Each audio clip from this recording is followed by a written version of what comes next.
Hi, my name is Joseph Healy. I'm 65 years old and I work for a disability charity. I'm a veteran LGBTQ activist going back to the 70s, and I'm a stereotypical opera queen, so I love operas and classical music and stuff like that. Gets into my blood.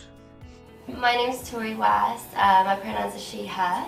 I'm a freelance writer, do quite a lot of brand consultancy, but I guess the main thing, or the majority of people would know me as the editor and founder of Bricks magazine, which looks at social politics within fashion, music, arts and culture, and we're an entirely queer-led team.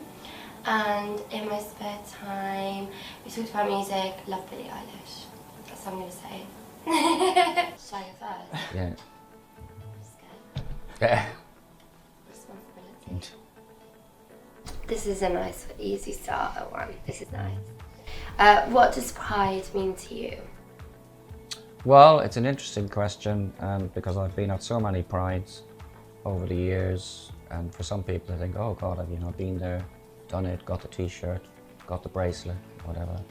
But I think, Patti LuPone sings this wonderful song in that musical about, I'm still here. Elaine Stritch, I think it is, sings it. And it's about, you've been through all these vicissitudes and all the rest of it, all the scars, but you're still here. And I think for the LGBT community, that's the day when we say we're still here, despite everything we've been through, and we have been through a lot. And the fact that, in so many places, pride is illegal, pride is banned. So I think, if in those countries they recognise how important it is to go out there and say we're here and we're queer. And I think when we do that here, that's very significant. I would say pride for me is about celebrating, as you say, like, we are here, but also like celebrating and almost like thanking the people that came before us, that got us to the position that we are today, so we can be out on the streets doing that, as you say, like legally in our country. So I think it's a celebration of like those who like came before us, and I think it's a lot of education as well, actually. I think it is a celebration, but I'd say education is always like a massive thing for me every pride, even if I just like learn about 2 more people who are like activists or like were trailblazers, like current or past. So I think it's like celebrating as many people as we can and remembering them too, for me. And I think for me as well, as I'm an active trade unionist, and the unions often take part, is that, it's a protest. At its heart, pride has always been a protest, and I think it's very important that that element is there, that, we are still asking for things. That's definitely true. I've been doing, I think what's really nice there is that people do really listen. Like when it comes to like pride, it's always been very a capitalist venture now.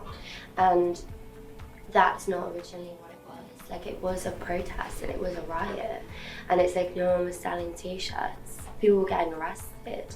So it's like, I think that's a really important thing to do, and I think one of the things I've noticed a lot this year is that I've done no product affiliated pride campaigns because I haven't been asked to, which I think is really great. It's been more about conversation and like, I think understanding more what the deeper meaning of pride is, which is special actually. I've seen a massive shift this year, especially. Oh, well, I think that's true. I think there's a sea change. I think people are going back to the roots of pride, really. Yeah. I think that's really important. Absolutely, yeah, I agree. What challenges have you faced being part of the LGBTQ plus community? Oh, where do I begin? Well, as a 65-year, yeah. as a 65-year-old gay man, I've come through a lot of difficult times, and I grew up in Ireland, which, when it was illegal to actually practice gay sex in Ireland when I was a young man. When I left in my 20s, it was still illegal. It was only until 1993 that it was legalised. And coming out then was a very big deal, and a lot of people found it really difficult. I came out quite young. I was 19 when I came out, which at that time was very unusual. And as an end result of that, I was disowned by my mother. My mother wanted nothing to do with me. She refused to accept my life. And we never saw each other again. And that was, really traumatic one of the other things I had to deal with was 1990, when I was 32, being diagnosed with HIV, which at that point was a death sentence. Yeah. And that hung over my head, for 6 years, as I saw more and more people that I knew dying, being really ill. It was a very, very dark period, and luckily I survived, just about.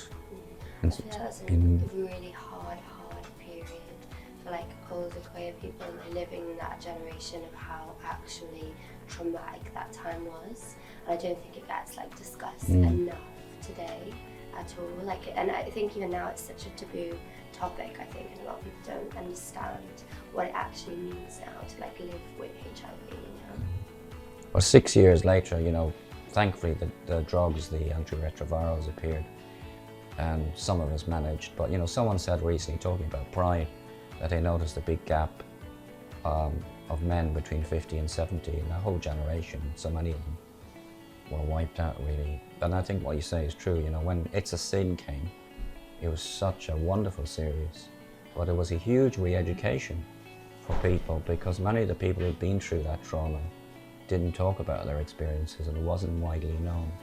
And I think, again, the role of history there has been really important to bring out those experiences, and the way in which so many of those people were just ostracized and, abandoned really by families, by everyone.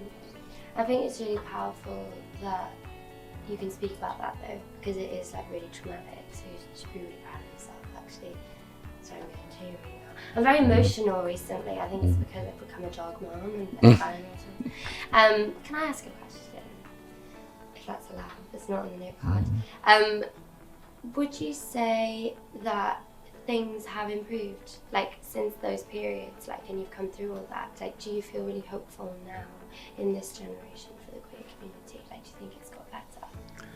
I do feel that things have improved dramatically. We were talking about that earlier. When I see young queer people now, I think in many ways their lives are much easier. But my fear is, and I'm a historian, so I always wear that historian's hat, and I've always said this to people, that the pendulum can go either way very quickly. And if you look at the Weimar period, we had more gay clubs and bars in Berlin in the 20s than there are now. And you read about what happened. You watch the film Cabaret, which is now out again 50 years since it first came out. You see how things can change in the wrong direction very quickly, and that's something that I think the queer community needs to be always aware of, that, there's always going to be that challenge and that fight to have. So what joys have you experienced being part of the LGBTQ plus community? Do you know, the true joy for me actually is in the community and how many amazing people I've met along the way, just being part of that community. And I'd say that is the true joy to me. It's like the people and the connections that you make.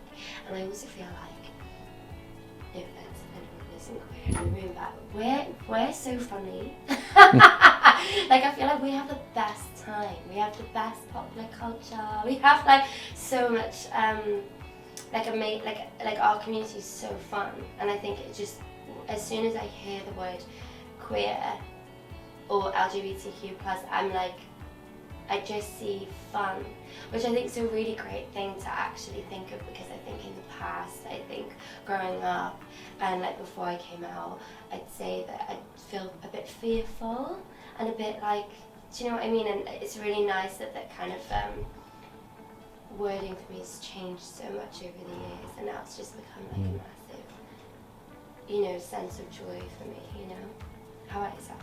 Well, I would echo that and say that, the number of people I've met in the queer community who are involved in artistic things have been phenomenal. And one of the highlights for me was in 2018 and 2019, a group of older Londoners, queer Londoners, we performed in a musical which was based on all our lives at the Young Vic Theatre, and that was amazing. And the reaction of the audiences, mixed audiences, who gave us standing ovations, and we ran for a week.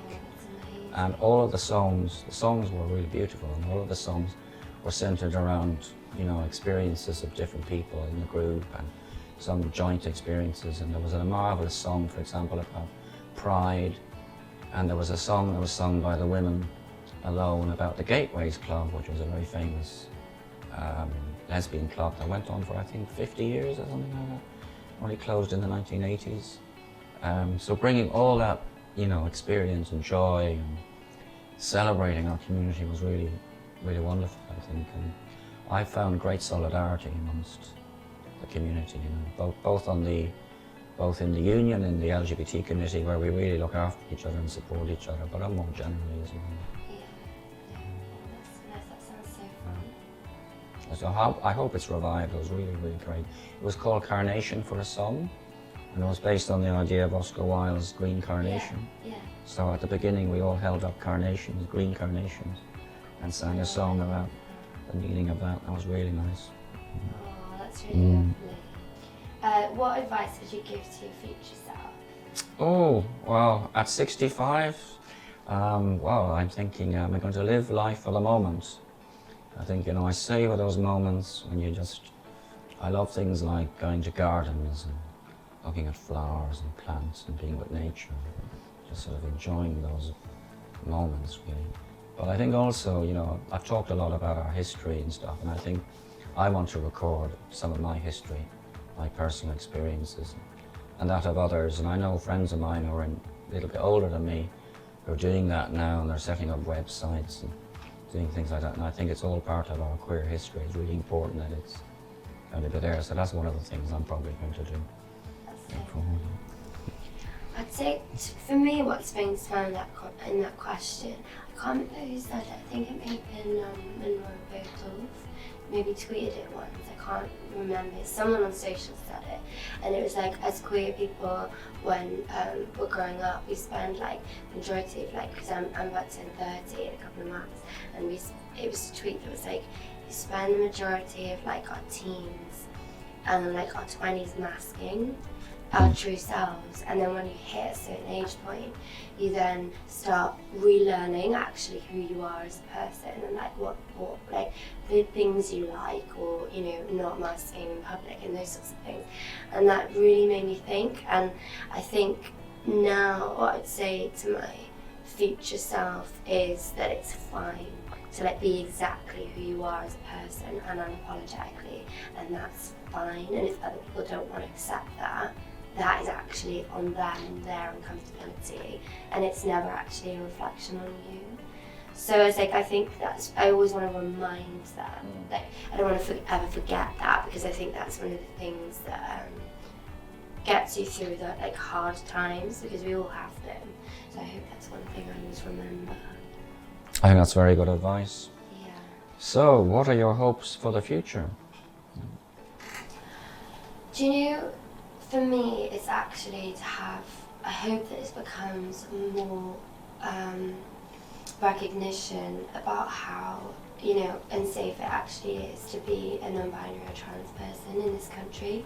I feel like a lot of people are quite still narrow-minded, being like, oh, it's safe here, but it just isn't. Even when I walk through Brixton and my trans friends, they are shouted at or misgendered on many occasions, even on set for campaigns that are supposed to be pride inclusive and queer, and I still think we've got quite a long way to go, and also we need changes in the law, not tomorrow, that it's not up for debate, we need it now, even with the conversation in regards to conversion therapy and that trans people aren't protected by that, and it's disgusting. So it's I feel everyone needs to be, even us in the queer community, is everyone needs to be an ally to the trans community, because I think they need help more than anybody right now. I very much agree what you're saying about transphobia. It's very, very strong there. It's present in the queer community. Yeah. I very much, as I said, I agree with you. I don't think there's any, LGBT without the T. We have to, do much, much more for non-binary people, and I know I have a non-binary friend whom I met recently who really, has a very, very hard time.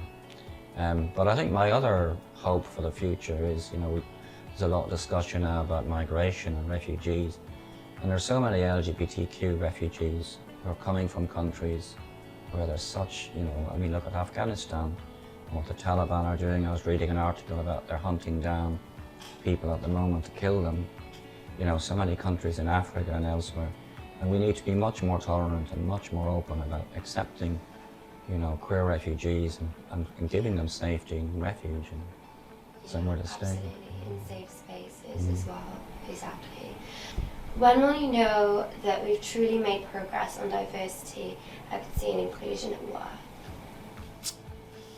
Well, I've been very fortunate in that I've worked for, you know, very forward-looking organisations, disability charities and things like that, which are very, you know, in terms of equalities and so much more aware. And I think the introduction of equalities policies into organisations have been very important, and the fact that I think they must specifically say, of course, that, you know, trans, non-binary people be included in any of those policies. So I think having those policies there is the initial stepping stone.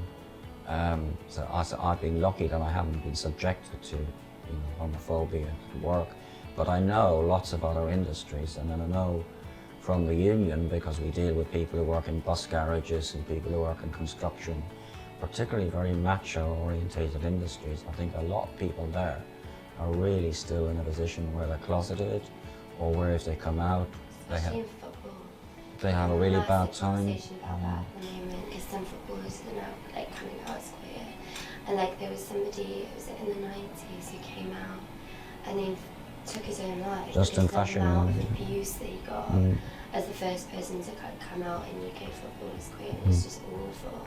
So I think you're right. There's definitely like a lot of work to be done in like industries that are more surrounding about hypermasculinity, for sure. I mean, I was asked by the union to go to a meeting of the committee for the aerospace industry, people working in aerospace.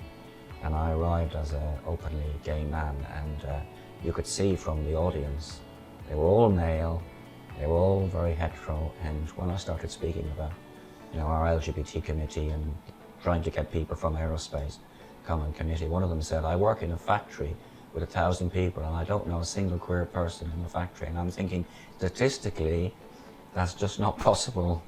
You know, there are people there. And the other interesting thing he said was that all of the roles of equality officer were always filled by women. There were never any men coming forward to be an equalities officer. So that just gives you an indication of the amount of work that we still have to do in so many places. You know, as you say, sometimes we live in a bubble and we think everything is good, but we just have to look a little bit wider. I would say, I can only speak, like, I've only ever worked in the creative industry, like fashion industry, and I've still shockingly experienced it at work. There's two things, not to trigger anyone, but just as an example, because I think it's important to like say it.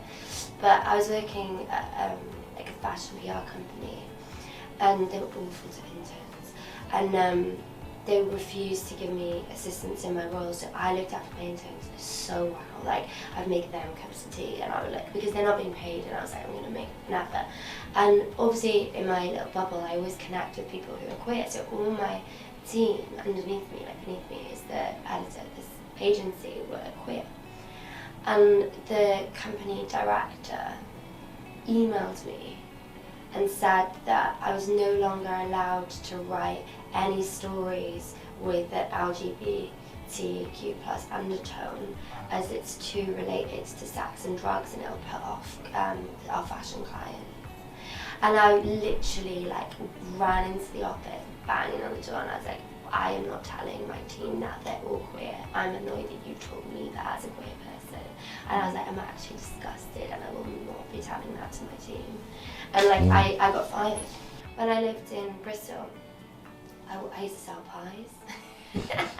I've lived many lives. I've worked in a call centre, I've been a cleaner for a while, like, I've done everything.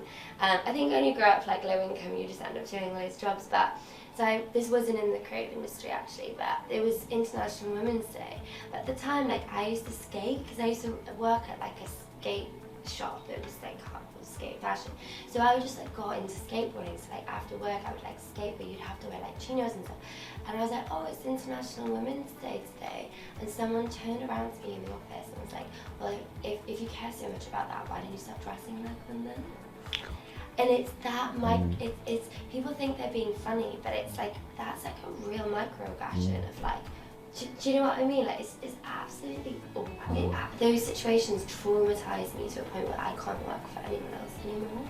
So I set up my own company just so I had to get away from all of that, because I'm like, I've recently found out I'm also autistic. Overshare my entire life now on this one question. I recently found out I might be autistic, so that makes sense to me because I'm quite like a sensitive person. Like I'm emotional. Like I when people tell me their stories, I get really like invested and like I feel it. Do you know what I mean? Like I feel like I'm not overly emotional, but I am quite emotional towards things, and I get so upset. Like I can't deal with situations like that in the workplace. It's just not fair. So it's like for me, when people can walk into workspace and it's not something they've created themselves, because I have, so I don't deal with it anymore. But it was when, you know, in the football, someone can go on the pitch and isn't being called slurs by fans. That's when I think we've made progress. It's like, it's not just in our creative industry or in the fashion industry, it is, as you say, like as soon as, and not just once, every single time a footballer can go on the pitch and isn't getting, or not getting, you know, homophobic headlines globally, that's when I know that people have achieved that in the workplace. Because it's not just in an office, it's also on a football pitch, and it's in the gym, and it's in, you know.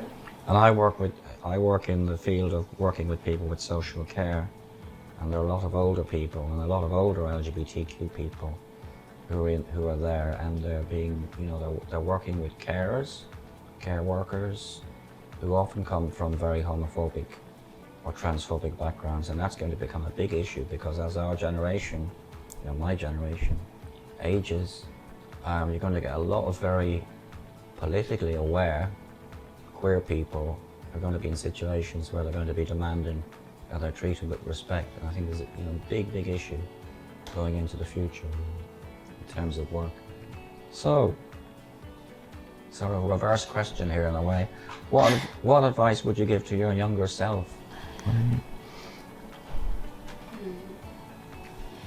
don't know if actually it's related as being queer. I think it's general actually. I think it's you, not to sound like Molly May 24 hours, but I would say that it doesn't matter if you're marginalisation, you can be whatever you want to be if you're a nice person. It's not sometimes about working hard, it's about stop it. It's just about being a kind person, because I think you can work as hard as you want. I worked really hard when I was a cleaner, and I wouldn't say I was paid or you know. But I think that's what I would say, is that like I would be so proud of myself, like looking back if I was younger, and even if I like achieved half of the things that I have now, and I'm in the position that I currently am. I have a commercial lease in London. What? Like as a low-income kid that grew up in a council estate, I shouldn't be here statistically, you know. So it's like, I think it's not related specifically to being queer, but I think that's what I would say to my younger self, is that you can do all those wild things, you know, even if you are a cleaner, and you know, you can do it. Well, as a 65-year-old looking to my younger self after so much change, there are several things I'd say. One is buckle up and expect the unexpected, because, you know, when I was in my early 30s, as I said, you know, suddenly I was diagnosed with AIDS, people in their 20s and so on at that time. None of us were expecting this. It's a bit like the pandemic now, came out of the blue. And always expect the unexpected, because you never know. I mean, we've got all this stuff now about monkeypox, and it's now being labelled as a gay disease again, and where have I heard that before? Heard all of that before in the 80s, you know, these things come around, and that's why I think, you know, the unexpected, always be prepared for it. But the other thing I'd say is to be patient, because, you know, I'm in a very happy relationship. We're together for 23 years, and I met my partner when I was over 40, after having been through a whole series of failed relationships of the sort. So I think, you know, you never know when you're going to actually meet someone, you know, significant, find happiness, and and I'm very contented now. And I have to wait 40 years for that, but see, other people wait even longer. So I think when we're young, we're very impatient. We want everything now, even more so these days. With the internet and everything being digital, people want everything instant. But I think sometimes you just have to wait. Yeah, I think that's also I think we're part of very much throwaway culture.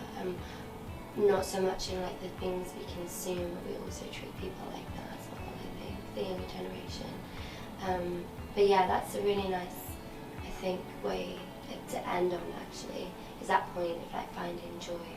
And it's not, work related, but I always say something that's like, age is not a timeline for how successful you should be. But because I was a careerist and I'm starting to have better like work-life balance since the pandemic, I think it can also be applied to just, life things as well, like marriage and kids and finding love and all those things. There isn't a timeline for that of when you can find it or do it, and it's not taboo if you haven't like found it. I'm not engaged, married, or have kids by the time I'm 30. As a queer person, I didn't think also maybe I'd experience doing it myself, maybe, I don't know. So it's like, I think it's really nice to have a viewpoint like that, that it's not, contributed to like a rush, you have to get it right this second, it will come. What you said about being a careerist, it's my turn to come out as a lifelong bohemian, because when I was diagnosed, I went out of the workforce. I was 32, I was studying, I was at university, and I didn't go back into the workforce until I was over 40. And so taking up that challenge of starting up your whole life again, having a very, very different perspective, getting a new lease of life, so to speak. I think there are always opportunities for people at whatever age, change direction, find a new course. Thank you guys, thank you.